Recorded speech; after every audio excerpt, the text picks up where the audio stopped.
نحمده ونصلي على رسوله الكريم أما بعد فأعوذ بالله من الشيطان الرجيم بسم الله الرحمن الرحيم إنا أنزلناه في ليلة القدر وما أدراك ما ليلة القدر ليلة القدر خير من 1000 شهر تنزل الملائكة والروح فيها بإذن ربهم من كل أمر سلام هي حتى مطلع الفجر.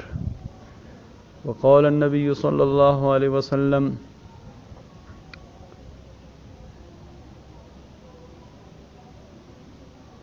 من يقم ليلة القدر إيمانا واحتسابا غفر له ما تقدم من ذنبه. صدق اللہ العظیم. معزز سامعین گرامی، آج ہم جس مسئلے کی تحقیق اور جس مسئلے اور موضوع پر آپ کے سامنے لب کشائی کرنے جا رہے ہیں وہ موضوع ہے شب قدر، کہ شب قدر ہے کیا چیز اور یہ کن دنوں میں ہے اور اس بارے میں قرآن اور احادیث میں کیا ذکر ہے. جس طرح سورۃ القدر آپ کے سامنے ابھی میں نے تلاوت فرمائی کہ یہ شب قدر کے بارے میں ہے پورا سورت، کہ اللہ تعالیٰ نے فرمایا انا انزلناہ فی لیلۃ القدر، کہ ہم نے قرآن مجید کو شب قدر میں نازل فرمایا. وما ادراک ما لیلۃ القدر، کہ یہ لیلۃ القدر یعنی شب قدر کیا ہے. آپ جانتے ہو یہ شب قدر کیا ہے. پھر آگے اللہ تعالیٰ نے خود قرآن مجید میں فرمایا لیلۃ القدر خیر من 1000 شہر، کہ لیلۃ القدر جو ہے، شب قدر جو ہے، یہ 1000 مہینوں سے بھی افضل ہے.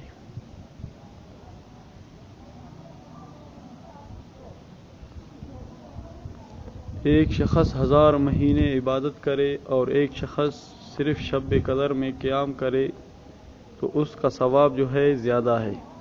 وما ادراک ما لیلۃ القدر، اور تمہیں کیا معلوم کہ شب قدر کیا چیز ہے. لیلۃ القدر خیر من 1000 شہر، شب قدر 1000 مہینوں سے بھی بہتر ہے. رسول اللہ صلی اللہ علیہ وسلم نے فرمایا جو شخص شب قدر میں ایمان کے ساتھ محض ثواب آخرت کے لیے ذکر و عبادت میں گزارے اس کے لیے گزشتہ گناہ بخش دیے جاتے ہیں.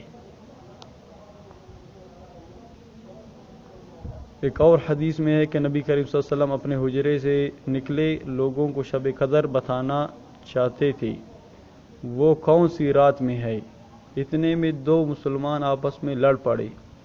آپ صلی اللہ علیہ وسلم نے فرمایا میں اس لیے باہر نکلا تھا کہ تم کو شب قدر بتلاؤں، اور فلاں فلاں آدمی لڑ پڑے تو وہ میرے دل سے اٹھا لی گئی، اور شاید اسی میں کچھ تمہاری بہتری ہو. تو اب ایسا کرو کہ شب قدر کو رمضان کی 27ویں، 29ویں اور 25ویں رات میں تلاش کرو. یہ حدیث بخاری شریف کی حدیث ہے، صحیح حدیث ہے، اور علماء اکرام کے مختلف اقوالات اور مختلف احادیث اس بارے میں ہے کہ شب قدر کس رات میں ہے، کس رات میں اس کو تلاش کیا جائے. اور اس پر علماء اکرام کا اتفاق ہے اور احادیث سے بھی ثابت ہوتا ہے کہ اس کے تلاش کرنے کا سب سے بہترین طریقہ یہ ہے کہ اعتکاف کیا جائے.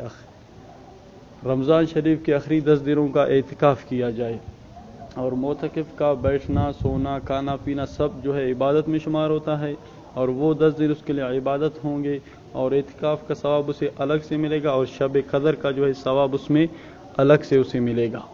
تو گویا کہ اس نے 1000 مہینوں کی عبادت کر لی. اگر کوئی اعتکاف نہیں کر سکتا عذر کی وجہ سے تو اس کے لیے بہترین طریقہ یہ ہے کہ وہ آخری عشرہ کے طاق راتوں میں قیام کرے. 21ویں رات میں، 23ویں رات میں، 25ویں رات میں، 27ویں رات میں اور 29ویں رات میں جو ہے وہ عبادت کرے اور اللہ تعالیٰ سے جو ہے اپنی گناہوں کی مغفرت طلب کرے. اور یہ دعا کرے اللہم انک تحب العفو فاعف عنی. یہ دعا حدیث میں مذکور ہے. یہی دعا کو بھی کیا کرے اور مختلف دعائیں کیا کرے اور مختلف عبادات قرآن مجید کی تلاوت کرے، ذکر و اذکار کرے، استغفار کا ذکر کرے، نبی کریم صلی اللہ علیہ وسلم پر درود صلاۃ بھیجے اور نوافل پڑھے، صلاۃ و تسبیح پڑھے، حتیٰ کہ جو ہے سحری کا وقت آ جائے. سحری کا وقت جب آذانیں ہو گئے تو شب قدر کا وقت ختم ہو گیا، تو نماز پڑھ کے آپ سو بھی سکتے ہو، تو رات ختم ہو گیا. یہ طلوع فجر تک ہے، ہی حتی مطلع الفجر. قرآن مجید نے فرمایا گیا کہ یہ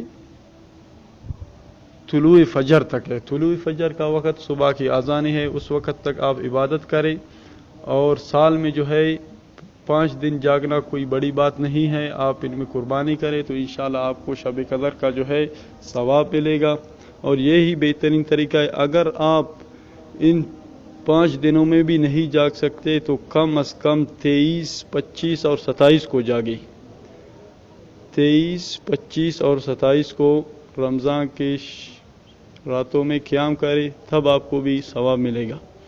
اگر اتنا بھی آپ نہیں کر سکتے تو کم از کم آپ 25 اور 27 میں قیام کریں یا 23 اور 27 میں قیام کرے، کہ اس میں بھی زیادہ تر روایتیں 23، 21 اور 27 کی روایتیں ہیں.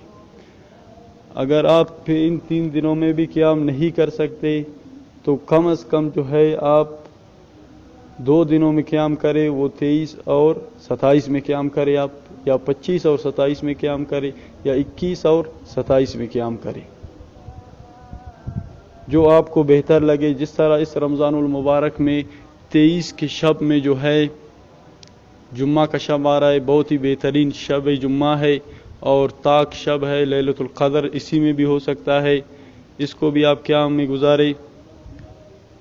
اور یا کوئی اور جمعے جو آگے آپ ہمارے ویڈیو کو کسی اور رمضان میں دیکھ رہے ہو، شاید کہ صرف ایک رات کی عبادت میں اللہ تعالی ہمیں 1000 مہینوں کا ثواب عطا فرماتے ہیں.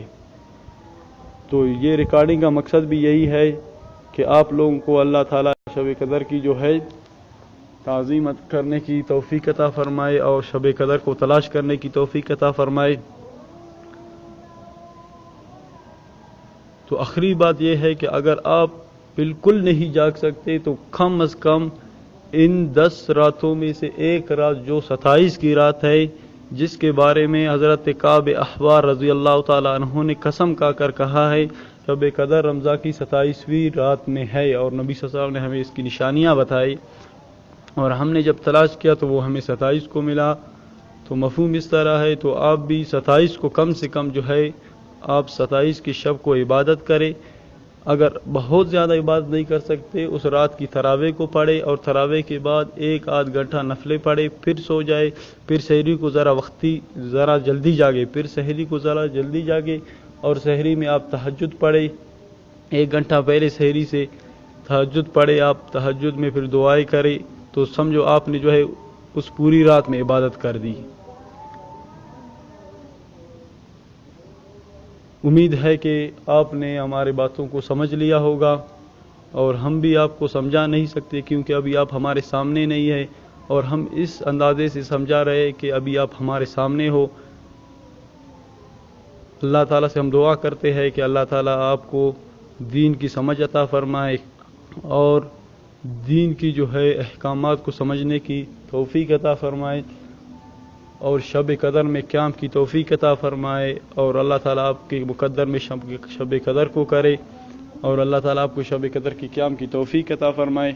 امید ہے کہ آپ نے ہماری ویڈیو کو پورا دیکھا ہوگا. برائے مہربانی اس ویڈیو کو لائک اور شیئر کریں تاکہ اور مسلمانوں کو بھی اس سے فائدہ ہو اور وہ بھی جو ہے شب قدر سے مستفید ہو سکے. ابھی تک جو ہے 25 اور 27 باقی ہے، انشاءاللہ وقت ملا تو ہم اسے اپلوڈ کریں گے تاکہ آپ سب کو اس سے فائدہ ہو. اور مزید بہترین ویڈیوز کے لیے آپ ہمارے چینل اسلام سے وظائف اور مسائل کو سبسکرائب کریں. اگر آپ نے کوئی خواب وغیرہ دیکھا ہے تو خواب کے لیے ہمارے خوابوں کی